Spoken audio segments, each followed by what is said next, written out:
चुनाव आयोग तो चोर है और उसी चोरी को रोकने के लिए हम लोग इतनी लड़ाई लड़ रहे हैं। दिल्ली में सड़क से लेकर 3 महीने का समय बचा है बस। लड़ाई लड़ने का काम कर रहे हैं। वो एसआईआर भी वापस कराया जाएगा। ये एसआईआर जैसे जिस तरीके का जो नियम कानून ला करके जो एक मनुवादी व्यवस्था बनाने का प्रयास किया जा रहा है।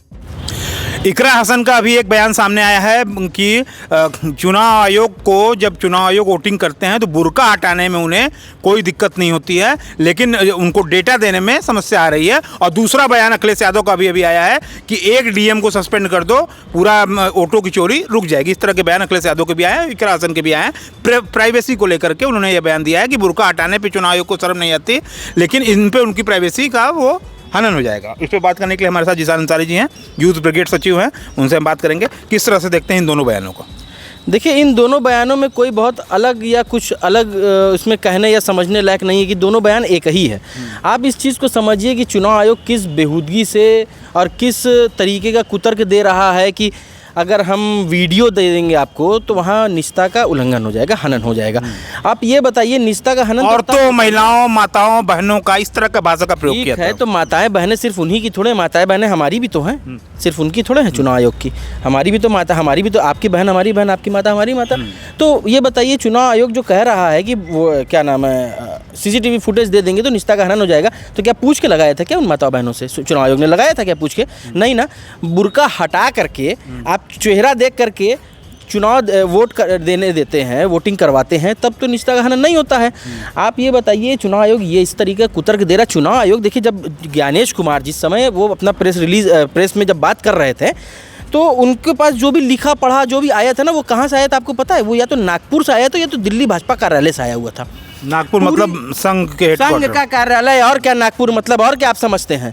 नागपुरी संतरे वही उन्हीं को कहे जाते हैं। पहले समझिए, पहले बात को सुनिए, उसके बाद आप उसको उस बयान को देखिएगा ना, ऐसा लगेगा कि अमित शाह की कॉपी बोल रही है।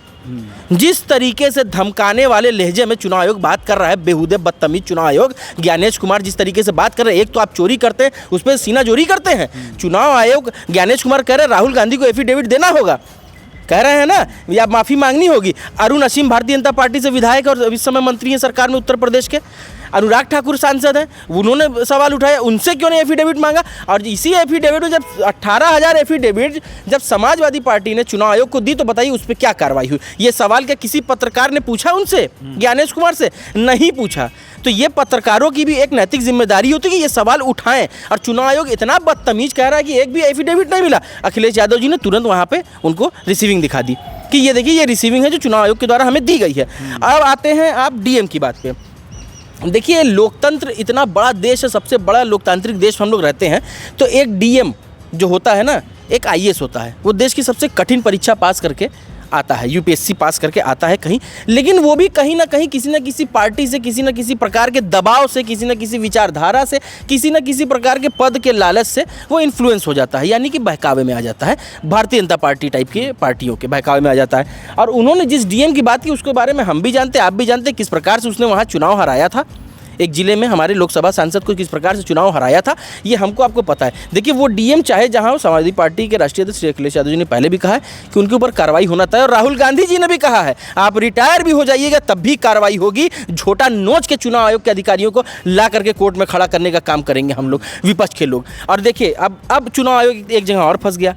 अब चुनाव आयोग को सत्ता पक्ष और विपक्ष दोनों फंसा रही है, दोनों मार रही है जूता दोनों तरफ से। पूछिए कैसे? अरुण असीम भारतीय जनता पार्टी के विधायक और मंत्री, वो कन्नौज के अंदर सवाल उठा दिए चुनाव आयोग पे, भले अखिलेश यादव जी को लेकर उठाए चुनाव। अनुराग ठाकुर 6 लोकसभा का उठाए, राहुल गांधी विपक्ष के नेता, उनको उठाए। चुनाव आयोग को तो चाहिए था, अगर नेता प्रतिपक्ष कोई बात कह रहा है तो चुनाव आयोग उनके दरवाजे पे पहुंच जाए कि बताइए आपको क्या समस्या है, ये समस्या लीजिए, ये इसका समाधान है, ये मैं दे रहा हूँ। लेकिन चुनाव आयोग कहता है एफिडेविट दो। चुनाव, ये बताइए, आप एफआईआर कराने जाते हैं एफिडेविट देते हैं? विधायक मंत्री क्या जाते हैं शिकायत करने तो एफिडेविट देते हैं? नहीं ना देते हैं, तो फिर किस बात का एफिडेविट? चुनाव आयोग बाप है इस देश का। चुनाव आयोग को संविधान द्वारा निर्मित एक चुनाव आयोग संस्था है जो आपके लोकतांत्रिक अधिकारों की रक्षा करने के लिए बनाई गई है। लेकिन जब ये रक्षक भक्षक बन जाए तो सही मायने में इनका पिंडदान कर देना। नहीं, एसआईआर पे बात करते हैं। एसआईआर को लेकर के जिस तरह बिहार में 4 महीने पहले डिक्लेयर हुआ, तो महाराष्ट्र में क्यों नहीं हुआ, हरियाणा में क्यों नहीं हुआ, दिल्ली में क्यों नहीं हुआ? बाकी जगहों पे होना चाहिए, और अगर बाकी जगहों पे नहीं हुआ तो हर जगह पे राष्ट्रपति शासन लगा देना चाहिए। क्या कहते हैं इस पे?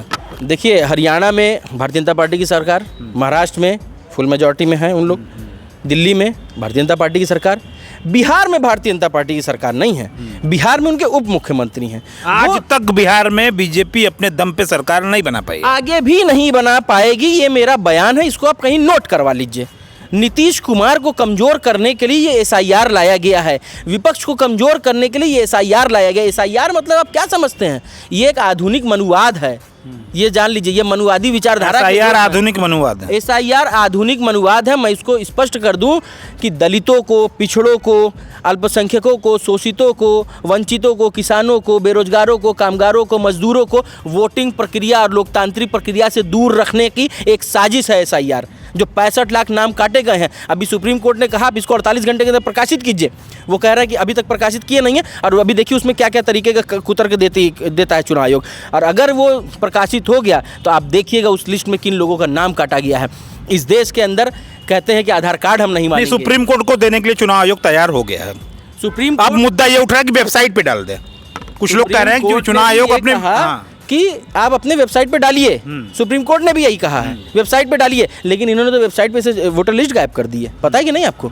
मैं भी एक दिन खोज रहा था, गायब कर दी है। ये 420 हैं, ये चुनाव आयोग वाले 420 हैं। ऐसे तो जनता का भरोसा उठ जाएगा ना। जनता का भरोसा उठ चुका है। तो फिर कैसे चुनाव होगा, कैसे होगा, क्या चाहते हैं आप? बैलेट पेपर पे हो जाए चुनाव, क्यों नहीं? अमेरिका में होता है। अभी ट्रंप ने भी बयान दिया था बैलेट पेपर को लेकर के। ट्रंप को घुसाने की बात नहीं, ट्रंप को घुसाएंगे तो फिर वो किसी के पापा लगते हैं, फिर उनको उन लोगों को बुरा लगेगा, तो वो सब बातों में हम नहीं जाना चाहते हैं। आप अपने देश में रहिए, एसआईआर पे रहिए, चुनाव आयोग पे रहिए, और हम ट्रंप की बात मत कीजिए। ये बताइए एमएलसी के चुनाव बैलेट पेपर से होता है कि नहीं होता है? होता है ना। तो ये बताइए क्यों नहीं एक राज्य में करा के देख लें, बिहार में ही करा लें। औकात समझ में ना आ गई भारतीय जनता पार्टी को तो आप कहिएगा, एक एक सीट के लिए मोहताज हो जाएंगे, तरस जाएंगे। कह रहे थे ना अब की बार 400 पार, तो भारतीय देश की जनता ने दिखा दिया, अब की बार सिर्फ दांत यार बहुमत से भी दूर कर दिया। ये समझिए इतनी बेईमानी 420 मक्कारी करने के बाद भी चुनाव आयोग के माध्यम से भारतीय जनता पार्टी बहुमत से दूर हो गई। दो बैसाखी है ना, चंद्रबाबू नायडू और नीतीश कुमार है ना। तो कह रहे हैं इन्हीं दोनों को तो कमजोर करने की साजिश। आपको क्या लग रहा है ये साजिश अभी चल रही है? ये साजिश सरकार बनने के साथ ही शुरू हो गई थी। पूछिए कैसे, पूछिए तो हम बताएं। बताइए, बताना तो पड़ेगा आपको। देखिए वो ऐसे कि भारतीय जनता पार्टी 10 साल से पूर्ण बहुमत की सरकार में थी, कहिए हाँ, लेकिन उसने क्या किया? उसने एक बार भी वक्फ बिल नहीं लेके आई। वो 10 साल में चाहती तो पास करा लेती। इस बार नीतीश कुमार और चंद्रबाबू नायडू की राजनीति खत्म करने के लिए चंद्रबाबू नायडू वक्फ के खिलाफ थे, वक्फ के खिलाफ थे, लेकिन सरकार में तो साथ तो भाजपा के हैं ना।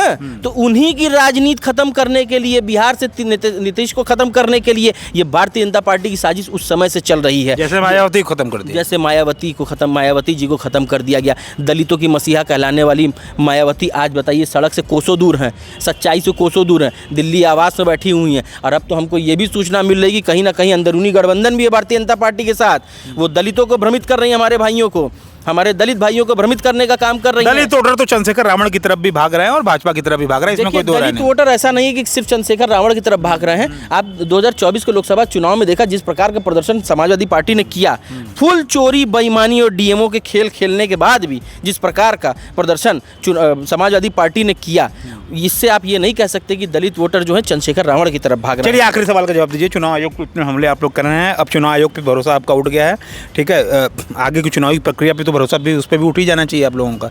फिर चुनाव प्रचार कैसे करेंगे जब चुनाव आयोग पे ही भरोसा नहीं है? तो ये देखिए जो चुनाव निष्पक्षता से कराने का तो चुनाव आयोग को वो है ना, तो चुनाव आयोग पे ही भरोसा नहीं तो फिर चुनाव प्रचार कैसे करेंगे, बिहार में कैसे अपने कैंडिडेट उतारेंगे, ये प्रक्रिया के बारे में बताइए। देखिए चुनाव आयोग तो चोर है, और उसी चोरी को रोकने के लिए हम लोग इतनी लड़ाई लड़ रहे हैं। दिल्ली में सड़क से लेकर 3 महीने का समय बचा है, लड़ाई लड़ने का काम कर रहे हैं। वो एसआईआर भी वापस कराया जाएगा। ये एसआईआर जैसे जिस तरीके का जो नियम कानून ला करके जो एक मनुवादी व्यवस्था बनाने का प्रयास किया जा रहा है, वो चलने नहीं दिया जाएगा। लोकतंत्र है, वोटों का शुद्धिकरण, वो लोग कर रहे हैं, हम लोग वोटों का शुद्धिकरण कर रहे हैं। पहले वो अपने बुद्धि का शुद्धिकरण कर लें, उसके बाद वो वोटों का शुद्धिकरण करेंगे। वो किसी के बाप नहीं है कि वो बताएंगे कि वोट शुद्ध है कि अशुद्ध है। आप कैसे कह दिए कि वोटों का शुद्धिकरण करते? पहले आप अपने ये चीज सही कर लीजिए। इस बात को मैं नहीं कह रहा हूँ, ये चुनाव आयोग कह रहा है। चुनाव आयोग तो बेहुदा है। ज्ञानेश कुमार गुप्ता जी कह रहे हैं। चुनाव आयोग तो बेहुदा बदतमीज ना है। उसकी रीढ़ कहाँ बची है? उसकी रीढ़ सीधी नहीं रहेगी, उसकी रीढ़ झुक चुकी है। काम तो उसी का है ना, चुनाव कराना उनका काम है, लेकिन चुनाव लड़ना तो हमारा काम है ना।